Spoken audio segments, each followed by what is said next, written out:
여러분 안녕하세요. 반갑습니다. 오늘은 호흡기 19번째 시간, 결핵 두 번째 시간입니다. 저번 시간에는 결핵균의 특성, 결핵의 임상, 양상, 진단에 대해서 다뤘죠? 오늘은 나머지 전부 다 치료에 관한 것들, 합병증, 그리고 엔도브랑키얼 TB 보겠습니다. 결핵 치료의 원칙부터 봅시다. 첫 번째, 한 가지 약만 주는 게 아니라 여러 가지 약을 동시에 주어야 된다. 그리고 그 약을 포함할 때는 박테리사이다를 2종 이상 포함해서 최소 3제 이상의 약제로 치료해야 된다. 이게 왜 그러냐면은 결핵균은 한 가지 약만 사용하면 내성이 금방 생겨요. 그래서 반드시 여러 종류의 약을 동시에 줘야 되고요. 또 약을 줄 때 반드시 배양 검사를 통한 약제 감수성 검사를 시행해서 감수성이 있는 약제들만을 사용을 해야 되고요. 이 약들을 충분한 기간 동안 투약해야 됩니다. 이제 최소가 6개월인데요. 이 6개월 치료를 결핵의 단기요법이라고 하는 겁니다. 더 짧은 기간은 없습니다. 최근에 이제 multi-drug resistant, 그러니까 이제 I나 리팜핀 둘 중에 하나의 그 저항성 있는 걸 얘기를 하는 거고요. 그다음에 XDR-TB, 요거는 이제 extensively drug resistant TB인데, 요거는 이제 I나 리팜핀에다가 그 퀴놀론 그리고 이제 주사제 카나마이신 뭐 이런 거를 얘기하는 건데 그거에 잘 리지스턴트한 거를 얘기를 하는 겁니다. 이런 것들이 점점 늘어나고 있기 때문에 반드시 제대로 약제 감수성 검사를 시행을 해서 딱 서셉터블한 약만을 투약을 해야 되겠습니다. 마지막으로 중요한 거, 요거 시험에 종종 나오니까 기억하세요. 결핵 치료에 실패했다. 실패한 경우에만 조금 뒤에 다시 설명드릴 텐데, 실패한 경우에는 전에 썼던 약을 전부 다 바꿔서 새로운 약을 3제 이상 병용해야 됩니다. 한 번에 하나씩 찔끔찔끔 바꾸는 거 절대 안 됩니다. 또 마지막으로 리스크 팩터와 임상상, 체스트 엑스레이상 전형적으로 TB가 의심된다. 그러면 일단은 검체는 받아놓고요. 이제 가래를 말하는 거죠.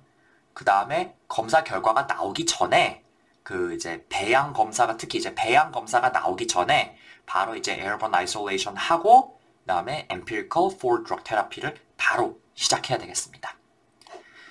지금까지 제가 짚어드린 내용 시험에 잘 나오니까 기억하세요. 첫 번째, 약제 저항성을 꼭 판명해야 된다.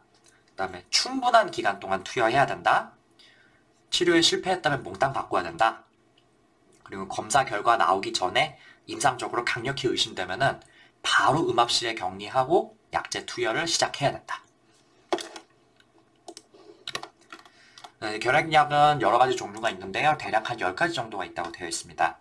근데 그 중에서 여기 빨간 굵은 글씨로 해놓은 게 1차 치료제고요. 요 4가지로 보통 1차 치료를 시작하게 됩니다. 그리고 요 빨간 음영으로 해놓은 스트랩토마이신, 요거는 역시 1차 치료제기는 한데 다른 것들을 쓸 수 없을 때만 쓰고요. 일반적으로 처음에 쓰지는 않습니다. 왜 그러냐면은 요거는 주사제라서 그래요. 그래서 그 외에도 뭐 퀴놀론, 뭐 이제 파스, 사이클로세린, 뭐 프로치오나마이드, 뭐 이렇게 굉장히 여러 가지 종류가 있는데 요거 다 외우실 필요 절대 없어요. 국시에 요 2차 치료 약제가 나오는 경우는 거의 없습니다. 그래서 요 나머지 4가지의 이제 뭐라고 해야 될까, 부작용, 이거 외우는 것만 해도 시험에 충분히 커버할 수가 있기 때문에 제가 국시에서도 그렇고 CK에서도 그렇고 요걸 외워가지고 득대 본 적은 없어요. 그러니까 요 4가지만 잘 외우시면 되겠습니다. 그래서 표준 6개월 처방은 어떻게 하느냐, 초기 2개월간 아이나, 리팜핀, 파라지나마이드, 에탄부톨 이렇게 4가지 약을 2개월간 사용하고, 그 다음에 남은 4개월 동안은 파라지나마이드를 빼고 아이나, 리팜핀, 에탄부톨 3제로 치료를 지속하게 되겠습니다. 그리고 뭐 책에는 스테로이드 사용에 적응증 뭐 이런 게 있는데요. 이거 사실 제가 시험에 나온 거는 거의 못 본 것 같은데 뭐 한 가지 정도만 기억해 둡시다. 그 엔도브론키얼 TB에서 브론키얼 스테노시스를 줄이기 위해 스테로이드를 초기에 같이 쓸 수 있다. 뭐 이게 지금까지 딱히 나온 적은 없고 뭐 대단하게 뭐 신통한 방법은 아니라고 하는데 국시가 요즘 점점 희한한 거를 자꾸 내는 그런 추세거든요. 그러니까 앞으로 나올 수도 있을 것 같아요. 그래서 이제 기억만 해주시면 좋을 것 같습니다. 자, 그러면 지금부터는 시험에 참 잘 나오는 결핵약제들의 부작용에 대해서 한번 보도록 합시다. 요 결핵약제들이 부작용이 좀 겹치는 게 많아요. 그래서 콕 집어서 하나로 나오기만 하고 하나로 나오기도 하고요. 그러니까 이제 특정한 약제를 이제 콕 집어가지고 뭐의 부작용이냐 이렇게 물어보는 경우도 있고, 그냥 이제 그 전체적인 그 결핵을 치료하는 과정에서 나타날 수 있는 아주 일반적인 부작용인데, 이거는 뭐 때문에 그렇다라고 얘기는 좀 뭐한 거, 그런 건 나오는데, 우선은 개별 약제의 부작용을 좀 살펴보도록 합시다. 우선 아이소나야제 아이나라고 부르는 약입니다. 이 기전 모르셔도 되고요.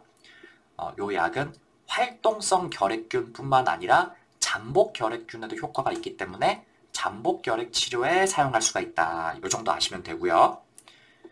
요 약이 부작용이 굉장히 여러 가지가 많은데, 국시 볼 때는 요 두 가지만 아시면 돼요. 첫 번째, peripheral neuropathy. 자, 요 약이 피리독신, 그러니까 바이타민 B6 deficiency를 유발하기 때문에 그래서 이제 그 peripheral neuropathy가 발생하게 되는데요. 그래서 보통 요거를 방지하기 위해서 피리독신을 처음부터 같이 줘요. 요게 시험에 참 잘 나옵니다. 피리독신을 안 준 상태에서 뉴로패시가 생겨가지고 그럴 때는 뭘 추가로 줘야 되냐 이런 식으로 나오고, 아니면은 뭐 이제 피리독신 그 뉴로패시가 발생했는데 뭐 때문에 그렇게 됐느냐, 피리독신 결핍 때문에 생겼다. 뭐 답은 똑같죠, 피리독신으로. 어쨌든 이런 식으로 이제 손발 끝이 저리고 힘이 약간 빠지는 느낌, 전기가 찌릿찌릿하는 느낌이 든다. 원인은 아이나, 치료는 피리독신. 기억하시고요. 또 이 약이 간독성이 좀 있어요. 근데 문제는 요 약만 있는 것도 아니고 결핵약들이 죄다 간독성이 있거든요. 그래서 요 간독성에 대해서는 조금 뒤에 다룰 텐데, 어쨌든 이제 간독성이 있는 약제 중에 그 아이나가 있다. 요 정도만 일단 기억해 두시면 좋을 것 같아요. 만약에 USMLE를 보실 거면 요 Drug Induced SLE, 그다음에 펠라그라, 요거에 대해서 아셔야 되는데, 요거 두 가지는 내용이 좀 너무 많아가지고요. 요 링크를 강의록에다 해놨으니까 미국 가실 분들만 보시면 되겠습니다. 자, 그 다음은 리팜핀. 요것도 그 증식하고 있는 활동성 결핵균 그리고 잠복 결핵균에 모두 효과가 있어서 이 잠복 결핵 치료에 쓸 수 있는 약이다, 이렇게 되어 있습니다. 주요 부작용은 역시 간독성. 이거 뭐 다른 거나 마찬가지고요. 특이한 거, 요게 이제 특이한 부작용인데, 요게 사이토크롬 P 시스템을 활성화시키는 특징이 있다 그래요. 요 사이토크롬 P, 이게 국시에 거의 안 나오는 내용이라 가지고 아마 좀 잊어버리셨을 텐데, 이 양리학에 옛날에 나왔던 거 좀 기억을 한번 해봅시다. 여기 USML에는 좀 자주 나오는 내용이고, 사실 임상에서 이 CYP 시스템을 좀 고려해야 되는 경우가 종종 있어요. 근데 국시에는 잘 나오지 않지만, 어쨌든 간에 종종 국시에는 이제 CYP가 리팜핀 때문에 인듀스 된다, 요렇게까지는 물어보지 않는데, 즉 리팜핀 때문에 다른 약제 효과가 떨어졌다 정도는 나올 수 있습니다. 왜냐면 워낙 유명하기 때문에. 그러면 말씀드릴게요. 요 그 사이토크롬 P 시스템이라고 하는 거는 굉장히 다양한 종류의 약을 대사하는 그런 간에 있는 효소죠. 그래서 약을 대사를 해버렸다는 말은 무쓸모한 걸로 바꿔버렸다는 얘기도 거의 비슷한 거라고 보시면 돼요. 쓸모없는 걸로 바꿨든지, 아니면은 메타볼라이트가 독성이 있어가지고 독성이 나타나든지, 뭐 그런 경우가 있을 수가 있죠. 그래서 리팜핀이랑 다른 약을 같이 먹을 때는 특히 이제 그 문제가 되는 게 뭐 안티컨버선, 페나이토인이나 아니면 와파린 이런 약인데, 그래가지고 다른 약물들의 효과가 떨어질 수 있다는 거, 요거 좀 기억해 두시면 좋을 것 같아요. 리팜핀 때문에 그렇다. 이거 나중에 제가 헤파톨로지 할 때 한 번 더 말씀드릴 텐데, 일단은 리팜핀이 그 중에 하나다, 이렇게만 기억하시면 좋을 것 같습니다. 만약에 요 드러그 크로스 리액티비티가 문제가 되면은 리팜핀 대신에 리파부틴을 쓰면 된다고 하는데, 뭐 요거까지는 국시에 안 나오니까 넘어갑시다. 그 다음에 또 심각한 부작용이 이제 온몸에서 나오는 체액들 몽땅 다, 눈물, 소변, 땀, 이런 게 전부 다 빨갛게 나와요. 그래서 미리 주의를 꼭 시켜야 되죠. 색깔이 져가지고 버리면 안 되는 그런 비싼 옷들 좀 6개월 정도는 좀 참고, 그다음에 혹시나 소변이나 눈물이 빨갛게 나오더라도 뭐 피눈물을 흘렸다든지 혈뇨를 봤다든지 그러면서 놀라지 말라고 얘기를 해줘야 되는 거죠. 약 때문에 그런 거고 이건 뭐 방법이 없으니까 함부로 약 끊으면 절대 안 된다. 요 얘기를 꼭 해야 되겠습니다. 마지막으로 요게 시험에는 거의 안 나오고 이게 무슨 기전 때문에 생기는지는 잘 모르겠는데 요 thrombocytopenic purpura AKI hemolytic anemia 요게 리팜핀에 의해서 생기는 아주 드물지만 심각한 부조형이라고 돼 있어요. 그래서 요 세 가지는 즉각 투여를 중단하고 재투여를 절대 금기다 이렇게 되어 있는데 글쎄 이거 제가 시험에 나오는 거 거의 못 본 것 같아요. 그렇지만 일단은 외워두십시다. 그 다음은 파이라지나마이드. 요것도 역시 간독성이 있는 약제고 이게 1차 약제 중에는 간독성이 가장 강하다고 되어 있어요. 그래서 이 간독성 얘기할 때 이 파이라지나마이드가 좀 중요하게 다룰 건데 조금 뒤에서 말씀드리겠습니다. 그 다음에 파이라지나마이드 굉장히 특이한 부작용이 하이퍼유라이세미아입니다. 그래서 원래 요산이 높았던 사람 아니면은 통풍의 히스토리가 있었던 사람 이런 사람한테서 굉장히 주의해야 되는 약제죠. 참고로 요 책에 그 통풍 발생하면은 아스피린을 쓰면 된다 이렇게 나와 있거든요. 근데 제가 알기로는 아스피린이 오히려 통풍의 리스크를 좀 높이는 그러니까 이제 그 요산 유레이트의 유레이트가 아니고 유릭 애시드죠. 유릭 애시드의 배설을 조금 떨어뜨릴 수 있는 그런 약으로 되어 있어요. 그래가지고 그거는 좀 틀린 얘기고 보통 그 통풍 어큐트 가우디 어택 있으면은 AKI가 없으면은 인도메타신이나 아니면 나프록산 뭐 요런 NSAID 계열을 쓰고요. 만약에 원래부터 CKD가 있는 사람이라든지 아니면은 갑자기 AKI가 발생했다든지 그러면 스테로이드를 쓰게 되어 있습니다. 그 책에 아스피린 쓰라고 되어 있는 거는 그 틀린 얘기니까 그거 보시면 안 돼요. 뭐 어쨌든 약간 관절통만 있는 정도로는 진통제 복용, 그다음에 수분 섭취를 늘려주기, 그다음에 요산 생성 억제제, 뭐 알로퓨리놀이나 아니면 라스브리케이지 같은 걸 얘기를 하는 거죠. 그런 거를 쓰면서 팔로우업을 하고 이제 파이라지나마이드를 계속 투여하면서 지켜볼 수가 있는데 어큐트 가우디어틱이 굉장히 심하게 오는 경우 그러니까 이제 관절이 아픈 정도가 아니고 진짜 아파가지고 도저히 못 견디겠다. 떼굴떼굴 구를 정도다. 그다음에 관절 자체가 심하게 부어있고 막 열이 딱 뜨겁게 달아오르면서 막 만지기만 해도 너무 아파한다.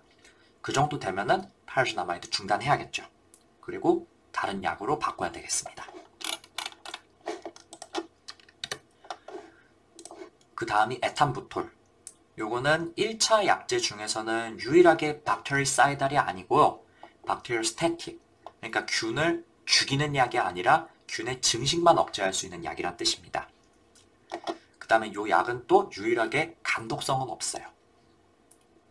그런데 이 약은 특이한 부작용이 시신경의 염증을 일으켜요. Retrobulbar optic neuritis. 그러니까 이제 시신경의 염증을 일으키는 건 optic neuritis 염증 일으키는데 안구 자체에서 염증 일으키는 게 아니고 안구 뒤쪽. 그러니까 시신경이 쭉 모여가지고 이제 뇌 쪽으로 들어가는 그 길에서 염증을 일으킨다 그런 뜻입니다. 근데 이게 초기에는 그 약을 떼면은 다시 회복이 된다 그래요. 근데 오래되면은 영구적인 시력장애를 유발할 수 있다 이렇게 되어 있거든요. 그래서 물론 그 결핵을 치료하는 것도 중요하지만 이런 눈, 뭐 우리 몸이 뭐 10냥이면은 눈이 그 중에 9냥이다 뭐 그런 얘기를 하잖아요. 그래서 그런 굉장히 심각한 장애를 일으키면 절대 안 되기 때문에 혹시 이 옵틱 뉴라이티스가 발생했는지 안 했는지 직접 자가 진단을 시켜야 돼요. 그 방법이 뭐냐면은 매일 아침에 신문을 읽게 시킨다든지 아니면은 글씨가 작은 책 같은 걸 읽게 해본다든지 해가지고 평소보다 혹시 좀 눈앞이 흐린 것 같고 글씨가 잘 안 보이진 않으세요? 그렇게 한번 매일매일 직접 확인해 보도록 시켜야 되는 겁니다. 그래서 소아한테는 이런 방법이 불가능하기 때문에 애들한테는 이 약을 주면 안 되겠습니다. 자, 마지막으로 재투여하면 안 되는 심각한 부작용들 한 번만 더 짚고 갑시다. 리팜핀은 thrombocytopenic purpura, 그다음에 AKI, hemolytic anemia 이거 발생하면은 재투여 금지. 파이라지나마이드는 굉장히 심한 가우디 어택이 오면은 금지. 에탄부톨은 옵틱 뉴라이티스 생기면 금지. 요것들은 시험에 종종 나오는 거기 때문에 기억해 두십시다. 자, 근데 그런 이제 약제별로 특이한 부작용 말고요. 결핵 치료를 하면서 환자들이 호소하는 여러 가지 기타 부작용들이 있는데, 지금부터 말씀드리는 부작용은 뭐 특정 약제를 콕 집어가지고 그거의 부작용이다 이렇게 얘기할 수 있다기보다는 좀 약간 비특이적인 부작용입니다. 그래서 접근 방법이 조금 다르고요.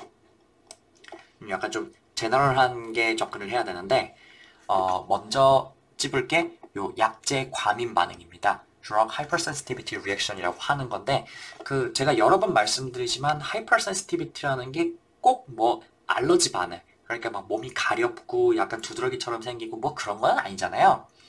그래서 여기서 말하는 Hypersensitivity라 함은 뭐 약을 먹었는데 열이 나는 것 같다든지, 뭐 아니면은 뭐 군데군데 빨갛게 조그맣게 래쉬가 생긴다든지, 뭐 아니면은 뭐 알레르기처럼 약간 근질근질 거릴 수도 있죠.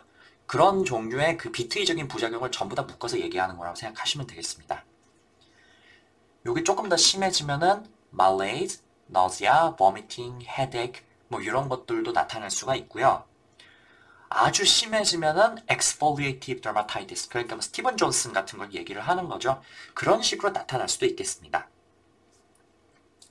이런 hypersensitivity reaction은 대체로 투여한 지 한 달 전후로 이제 생기게 되는데, 이게 사람에 따라서 점점 tolerable해지기도 하고, 아니면은 점점 심해져가지고 도저히 치료를 지속하기가 어려울 정도가 되기도 해요.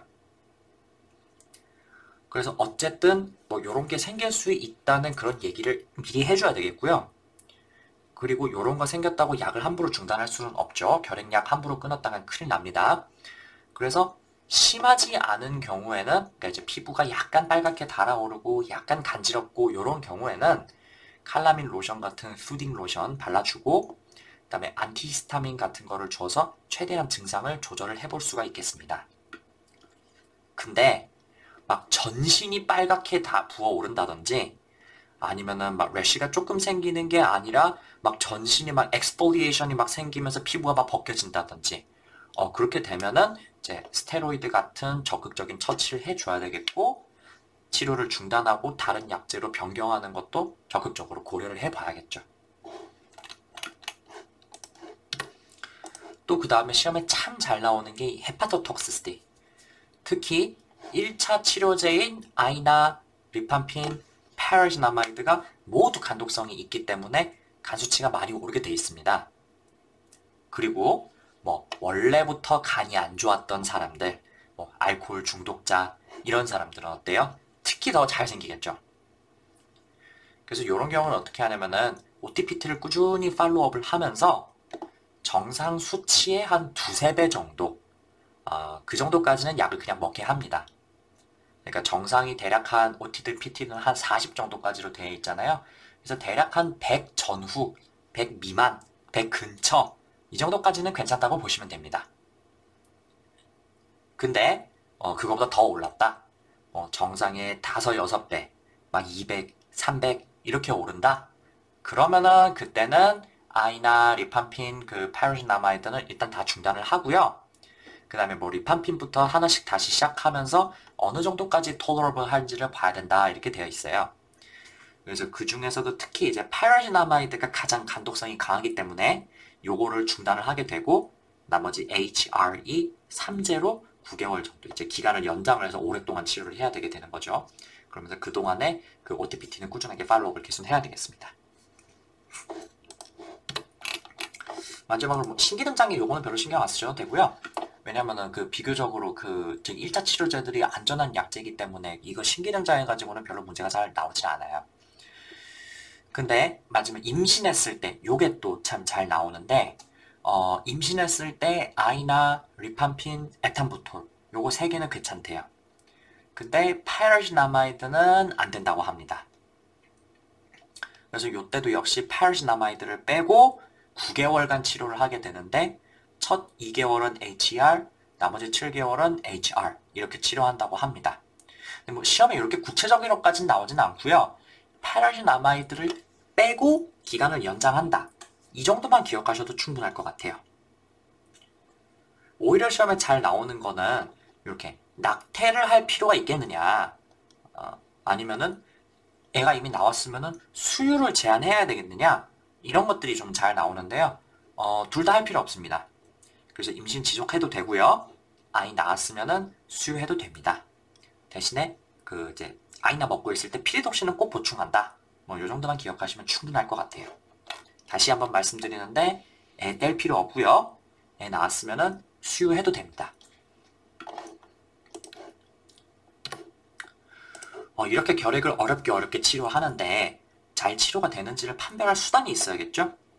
그래서 요때 이제 배양 검사를 활용해야 되는데 처음 결핵을 검사를 하면서 배양을 하잖아요. 그래서 이후에도 배양이 음성이 나올 때까지 매달 한 번씩 객단 배양 검사를 시행하게 됩니다. 그래서 사실 결핵이 한 1개월 정도 치료를 하면은 1개월이나 2개월째부터는 이제 균이 증식을 완전히 멈춰가지고 그 증상도 완전히 없어지고 그다음에 균도 안 나오게 돼요. 그래서 요때 사실 환자들이 치료를 중단하게 되는 경우가 상당히 많아요. 근데 어쨌든 만약에 2개월에 시행한 배양 검사가 양성이면은 치료 기간을 연장을 해야 되겠고요. 물론 당연히 감수성에 맞춰가지고 약제를 바꾼다든지 뭐 그런 처치도 필요하겠죠. 그 다음에 3개월에 시행한 배양 검사가 양성이 된다면 이때는 치료 실패로 정의를 해야 되겠습니다. 근데 요 2개월, 3개월 요거는 중요하니까 기억해 두셨으면 좋겠어요.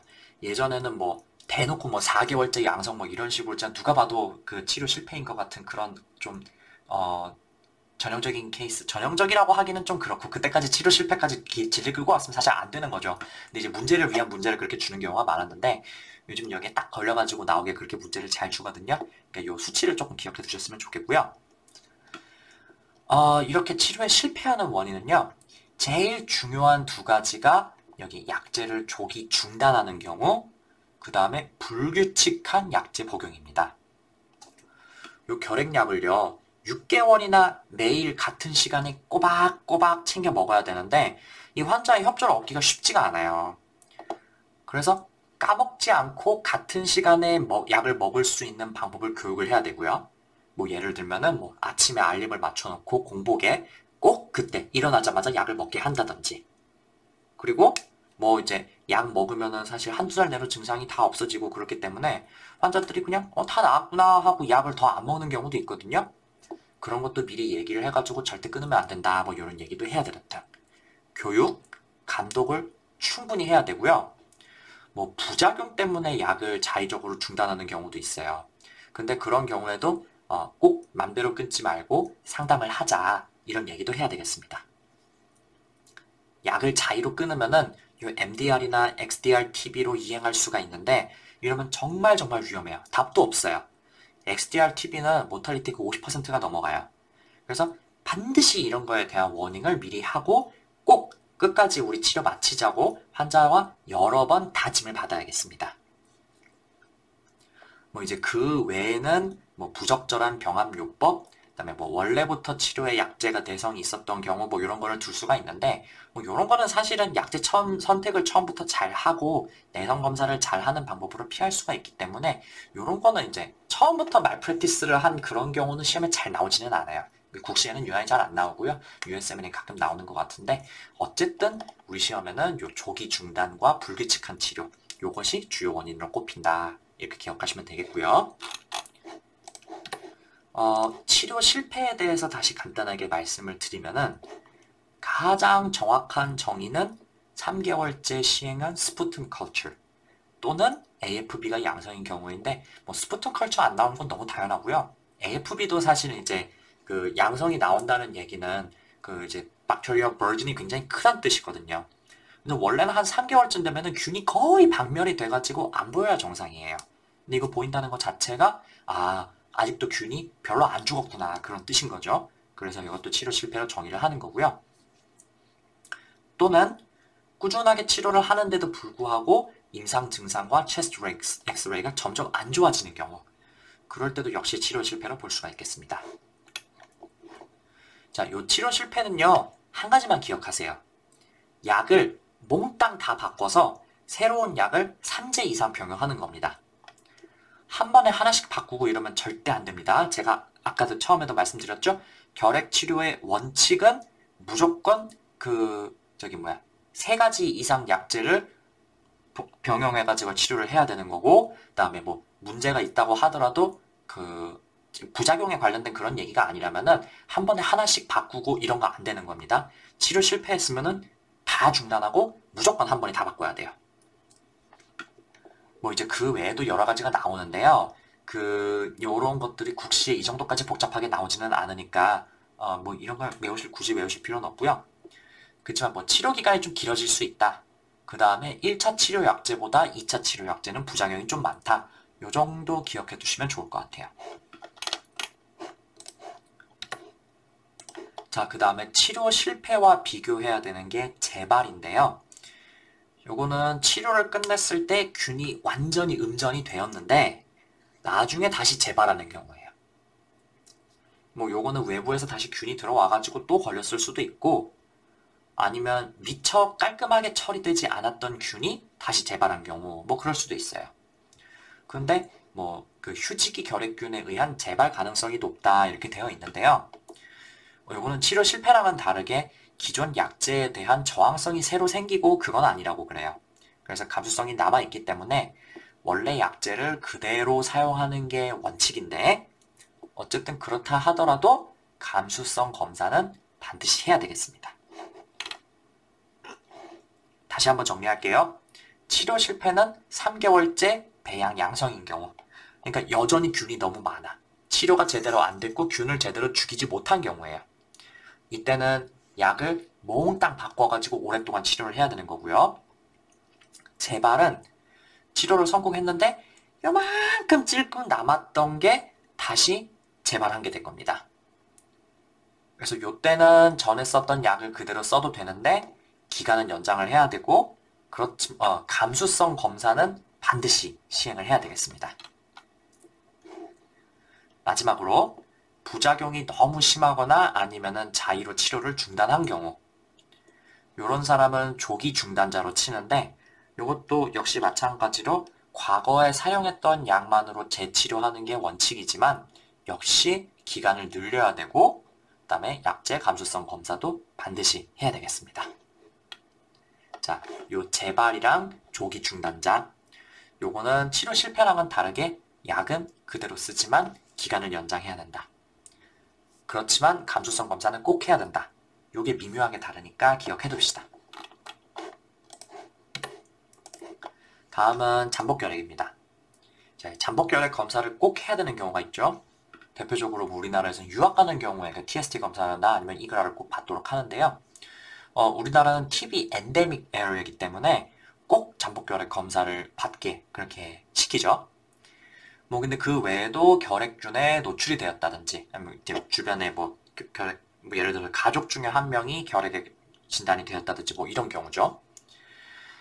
아니면은 내가 만약에 잠복결핵에서 활동성 결핵이 됐을 때 주변 사람이 문제가 될 수 있는 경우, 뭐 예를 들면은 요양원에 있는 사람들, 할아버지 할머니들은 결핵에 굉장히 약하니까 내가 그 사람들한테 퍼뜨렸다가 큰일 나겠죠.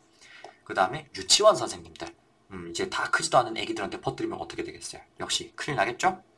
그래서 이런 사람들은 잠복결핵 검사를 꼭 받고 치료를 해야 되겠습니다. 요 잠복결핵 검사는 일주일 간격을 두고 TST를 2번을 하든지 아니면은 이그라를 한 번 할 수가 있는데요. 요 이그라가 훨씬 정확한 검사지만 비용이 조금 비싸요. 그래서 여전히 TST를 많이 하고는 있습니다. 어쨌든 TST가 됐든 이그라가 됐든 양성이 나오면 next best step은 뭐다? 잠복결핵 치료하는 거 아닙니다. 체스트 엑스레이 찍고 액티브 TB부터 룰아웃 해야 돼요. 왜냐하면 결핵균이 막 활동을 하고 있는데도 환자는 자각 증상이 별로 없을 수가 있어요. 그래서 만약에 체스트가 깨끗하다 그러면은 그때는 잠복결핵 치료를 그냥 하면 되겠지만, 체스트에서 뜬금없이 액티브 TB가 나왔다, 그러면은 활동성 결핵에 준해서 격리도 하고 치료도 해야겠죠. 이 치료 레지멘은요, 아직까지는 이제 국시에서는 아이나 9개월만 나오고 있어요. 근데 이제 제가 좀 알아보니까 그 요즘 잠복결핵 치료할 때 요 아이나 9개월을 잘 안 한다 그래요. 왜냐면은 사실 잠복결핵이 있을 때 몸이 막 아프고 그런 게 아니잖아요. 근데 잠복균 없앤다고 약을 매일매일 9개월이나 먹으라 그러면은 환자들 치료 수능도가 별로 좋지가 않거든요. 그래서 이거를 극복하기 위해서 여러 가지 방법을 동원을 했는데 이제 그 치료 기간이 훨씬 짧은 아이나 리판핀 3개월 요거를 많이 하게 됩니다. 요거는 이제 기간도 굉장히 짧고 치료 효과도 아이나 9개월보다 낫다고 합니다. 요거를 이제 제가 저기 가이드라인이랑 업투데이트 읽고 이제 간단히 정리를 해놨는데 뭐 심심하면 읽어보시고요.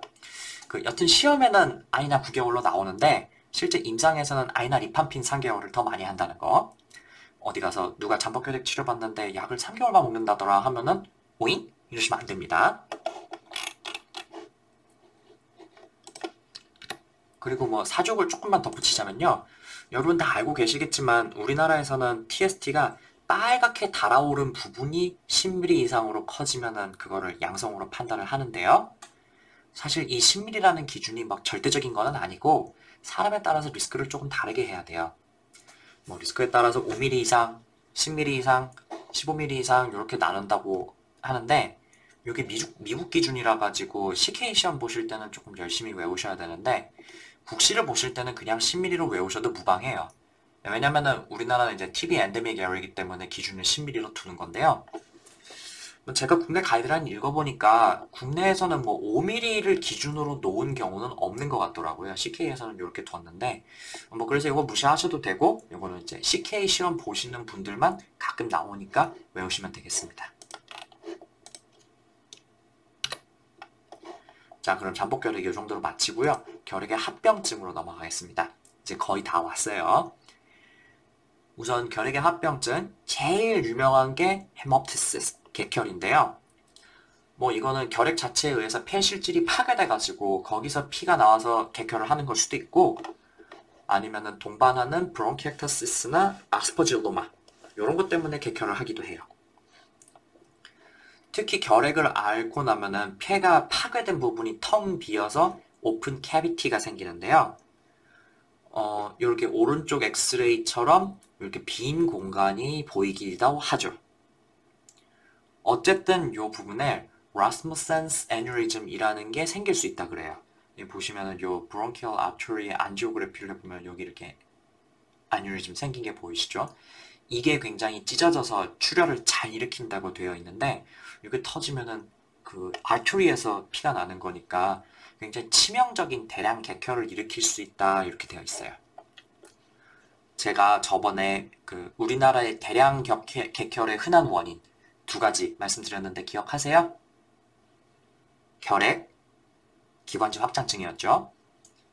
그래서 대량 객혈하는 사람은 일단 음압격리실에 격리해야 되고요.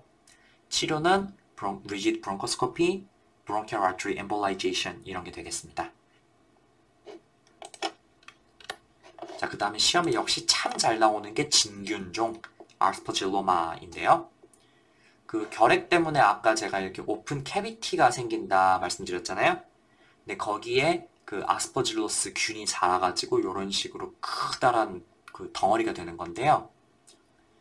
요거는 무증상일 수도 있지만 요게 대량 객혈의 원인이 되기도 해요. 또는 환자가 기침을 할 때 마치 진흙 같은 그런 시커먼 게 나온다 그러면서 깜짝 놀라면서 병원에 올 수가 있겠죠? 요거 진단을 이렇게 엑스레이를 할 수도 있고 CT로 할 수도 있는데요. 엑스레이 사진 보시면은 뭐 잘 보이지는 않지만 요렇게 동그랗게 폐에 캐비터리 레전이 보이죠? 근데 그 안에 둥그렇게 하얗게 뭐가 또 차 있어요. 그러면 이 나머지 부분이 마치 까만 초승달 같은 모양이 되잖아요. 요거를 crescent sign이라고도 하고 아니면 air meniscus sign이라고도 합니다. 그리고 혈액에서는 아스퍼질러스 IgG가 나오기도 한다고 하는데 뭐 요거는 중요 키로 나오는 경우는 제가 잘 못 봤습니다. 어쨌든 이게 문제가 항균제로는 치료가 잘 안 돼요. 그러니까 뭐 암포테리신이라든지 보리코나졸이라든지 뭐 이런 걸로는 치료가 잘 안 되고요. 왜냐면은 요 내부에 이렇게 균이 이렇게 큼지막하게 자라고 있는데 요 안에 뭐 혈관이 자라 있거나 그런 게 아니잖아요. 그래서 약을 먹는다 그래도 여기까지 약이 잘 닿지를 않아요. 그래서 요게 그 약 가지고는 치료하기가 조금 애매한데 뭐 별 문제 없이 그냥 우연하게 발견된 경우라면은 close observation으로 충분한데 자꾸 객혈을 한다든지 아니면 뭐 대량 객혈을 했다든지 그러면은 bronchial artery embolization으로 지혈만 해보든지 아니면은 아예 로벡토미로 이 부분을 싹 도려내든지 그런 방법이 있겠습니다.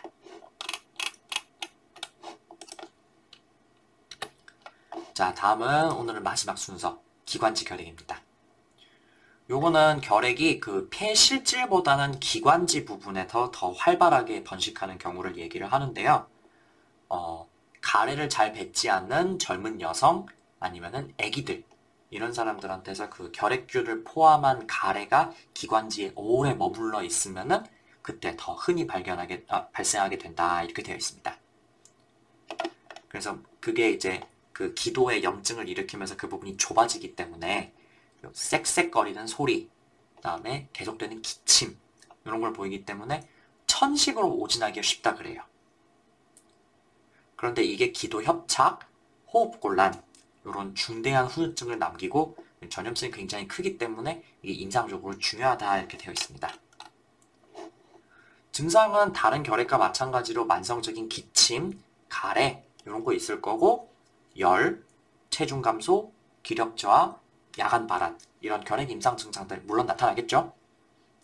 그래서 이런 사람 AFP 반드시 해야 되는데 당연히 뭐 AFP라든지 TB PCR, 뭐 객단 배양 검사 이런 것이 양성 나오겠죠.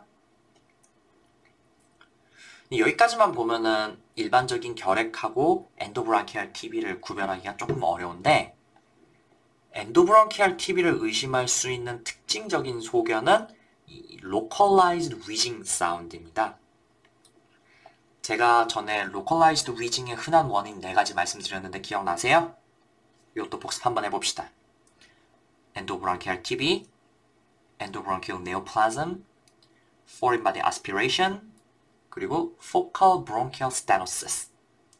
요거 4가지 있으면은 이거 4가지가 이제 localized wheezing을 일으킬 수 있는 주요한 원인이고 그래서 특히 중요한 게 그 TB랑 암이죠. 요거 의심되면은 꼭 뭘 한다? 브론코스코피를 한다. 그래서 이제 브론코스코피를 하면은 요런 식으로 그 균이 머물러가지고 증식하는 부분이 이렇게 이제 그래뉼로마투스한 그런 조직이 생기면서 브론키아 스테노시스 같은 것들이 생긴다 이렇게 되어 있고요. 그럼 이런 데서 검체를 얻어가지고 검사를 할 수도 있겠죠. 그리고 뭐 엑스레이도 찍을 수 있다 그러는데 일반적인 TB는 그 폐 실질이 많이 손상이 되고 그래가지고 거의 하얗게 돼서 그 증상이 좀 그 이제 특징적인 소견을 보이는데 반해서 요 엔도브론키알 TB에서는 엑스레이 소견이 정상에 가깝게 나온다 그래요. 근데 그 엑스레이가 정상 근처로 나오는 거에 비해서 그 호흡곤란도 심하고 객혈도 있다 뭐 이렇게 되어 있습니다. 뭐 그래서 진단은 당연히 뭐 브론코스코피뿐만 아니고 AFP 스미어, TB PCR, 객담 결핵균 배양 이런 거 할 건데 시험에 나오는 거는 요 브론코스코피가 나오니까 이건 해가지고 기도협착도 확인하고 필요하면 검체도 얻어야 된다. 이거 기억하시면 되겠죠? 치료는 일반적인 폐결핵과 동일해요. 6개월 단기 화학요법을 시행하고 만약에 기관지 내강의 스테노시스가 너무 심하면은 무슨 스테로이드라든지 벌룬 딜라테이션, 뭐 브론코플라스티 뭐 이런 거를 해볼 수 있다 그러는데 뭐 썩 효과적이지는 않다 그러네요. 그래서 뭐 치료 자체는 동일한데 이게 후유증이 많다 이 정도 기억하시면 좋겠고요. 자, 이렇게 2시간에 걸쳐서 결핵을 마쳤습니다. 이번 시간 참 시험에 잘 나온다고 말씀드린 게 많았죠? 네, 그렇다고 해서 뭐 대단히 설명을 드릴 건 없었고 그냥 외워야 하는 내용이라 가지고 좀 빨리빨리 넘어갔는데 별로 어렵게 나오지는 않지만 가끔 문제 풀다 보면 좀 헷갈릴 수 있는 그런 포인트들 아니면 그 주요 분기점들 그런 것들을 기억해 두시면 좋을 것 같아요. 그럼 오늘 강의는 여기서 마치겠습니다. 공부하느라 고생 많으셨고요. 복습하고 문제 꼭 풀어보세요. 다음 시간은 직업성 폐질환, 폐암으로 찾아뵙겠습니다. 들어주셔서 감사합니다.